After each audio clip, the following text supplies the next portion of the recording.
All right, guys. Nothing really new to update, but I had a lot of people asking, how much did you pay for this? Well, we'll go over that today. Of course, I got my rocking chair there. I love it. So, only thing really I've done so far, I feel lazy, is I put the doorknob and lock and stuff on. I went with one of these digital because I'm lazy. I don't want to carry the key all the time. Um, so let's talk price. To build the house, they charged me $41,000. And then the Amish crew, it's their religion, they have to go home every night. And that was an additional $3,000. Which that's fine, still, 44,000 for this isn't bad. And it depends on where you live, how far they got to drive, so that price change. And it's subject to what the cost of materials are at the time. So I'm not sure what they will, if you build one the same size, it might be a different price. So I'm just saying what I paid for it. The groundwork, which included the septic, the guy dug the footers, poured the concrete. He did the septic, the leach field, tore down an old house that was falling in that was here, hauled some stuff away. I'd like to say I was about $24,000. It was the septic, the footers, everything. I went with 12-inch thick footers, and he did a real fine job with that. The concrete though for the footers was like $2,700. The brick was about $2,500. And I don't know how to do block work, which is really easy now that I've seen them do it. I paid about $2,000 for a crew to show up to lay the block for me. This is 24 by 32. So that's where we're sitting. I had to put some gravel in the drive and whatnot. My driveway is 6/10 of a mile long. Yeah. And it's got some hills and curves and whatnot. So, I have water pipe back there. It's about $9,000 worth of pipe. And yes, it's stick pipe. If I were to do it over again, it'd be a big roll. But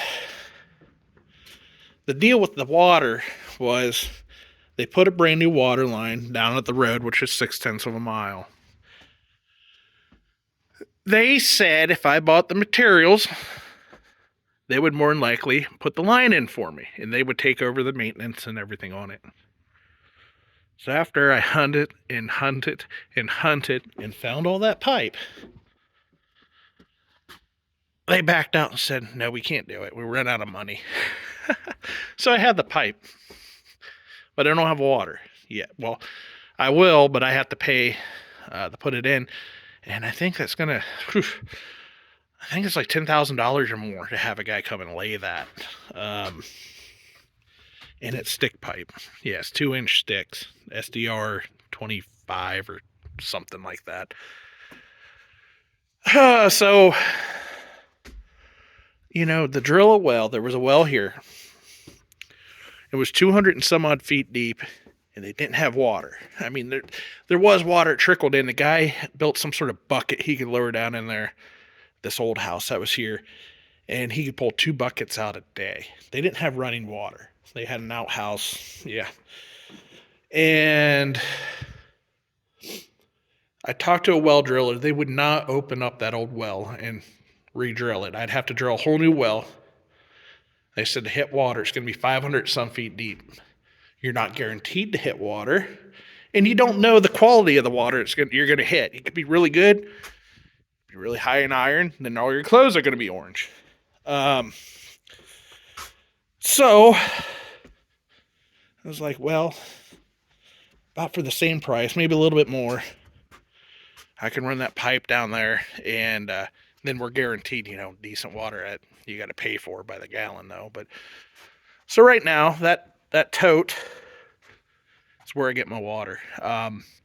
I run it into town in the service truck there, and they charge me $30 for 3,000 gallons. I have 2 of these totes.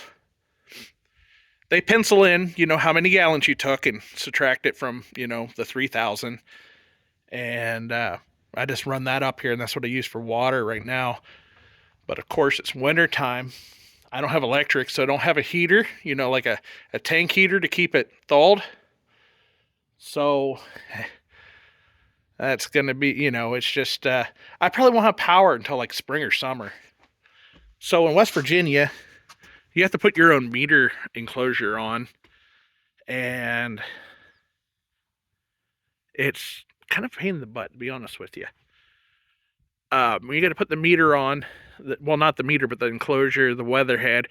You can go underground, but they charge you another $1,200 to go underground. So, you'd have to bury your conduit, like, I think 3 foot deep in West Virginia. And, you run a rope through there, or string or something, and the power company will come, hook the wire up, pull the wire through. But they charge you $1,200 to do that. Where if you do an overhead, it's free. But I still have to put the meter on, ground it properly, and then have a state inspector come out and inspect it.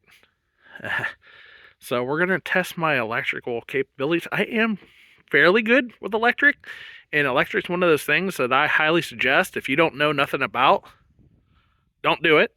You can kill yourself or burn your house down. So the electric, that's a plus. I know how to do that. Plumbing, I've never done plumbing. I'm going to learn, but that's another thing you really don't want to mess with. So I'm a little nervous about that.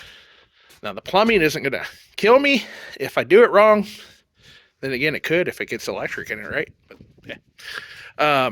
So the plumbing, I'm going to try to tackle that myself. It's going to be a learning experience. I've been reading up on things, and it doesn't look that hard. I'm not a carpenter, but I'm going to do everything in here with hardwood. I'm not going to use sheetrock. I have done a little bit of stuff like that in the past, never a whole house. But see, now that's going to be extra cost. Like the prices I was just where we're at right now. Now, what's really going to get me is the kitchen, the counters, the cabinets, the bathroom, all the fixtures, the electrical wiring, your walls, your flooring, your ceiling. Yeah, that's going to be the fun part. There's my meter there. So these things are really hard to find. And each, wherever you live, your power company's got their different regulations on them if you have to put your own on. So I had to find one to meet all their standards, and they were real tough to find. Everybody's out of stock. I drive 3 hours to Beckley to get that, and they only had 3, and I did that over the summer.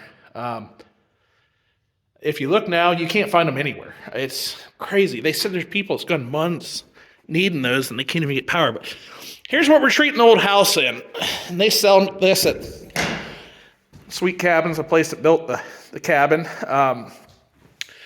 It is Outlast Q8 log oil. And they sell a little bottle of stuff you pour down in there that will keep the carpenter bees and ants and, anything that goes after wood away. But I got a little airless sprayer that I'm going to apply this stuff with. So I got to get on that. Sooner the better. That stuff's pricey. I don't want to spill it. Honestly, it was $800 for those 2 jugs plus the bug stuff. Here's a little sprayer. I got a generator I can run to, run this to apply that oil. I had a coupon from the 11% rebate at Menards. The price on the shelf, did not include the doors and windows. Forgot to say that. You buy your own doors, your own windows. They'll put them where you want them, but I went with the premium windows. Supposed to be really well insulated. But for a premium window, the quality isn't. Now, let me show you something. This window right here. This one here is fine, but I'll show you what fine looks like. Here's how you lock them. I don't even know what the actual name of the part is. See them little deals that like that, and that's what your windows lock into, so they're locked, no one can open it, you know. Now this one,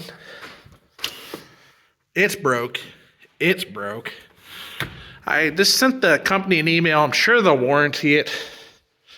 But I had two windows and it wasn't the crew that put them in. They were broke right out of the plastic. That one there's broke. That's broke. Rest of them's fine. So, you know, I paid a premium price, right? Didn't get a premium product. I don't know. But I'm sure they'll warranty it. And it looks like it's 2 screws, you know. It won't be rocket science to change that. And these tilt in, so it's not going to be hard. So yeah, those were extra. So when I bought all that material and everything, they gave me 11% rebate. I had enough. I got that. And yeah, I got my meter, of course. That'll be my meter. It's got a disconnect on it because they want you to have a disconnect.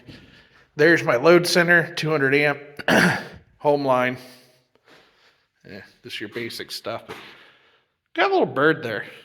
I want him out of the crane game. You guys know the crane game is full of stuffed animals and they cheat. They never grab, but it actually grabbed him and I got him. So he's sitting there enjoying the view, I guess. So anyways, yeah, not a whole lot to update. I decided to do a video because I had a lot of folks asking, what's this cost?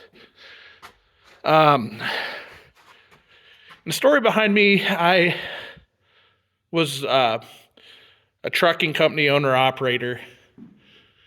Fuel started getting high. My rates were going nowhere. I was out in Kansas. We moved here to West Virginia now, but fuel was getting too high, and I was starting to go broke.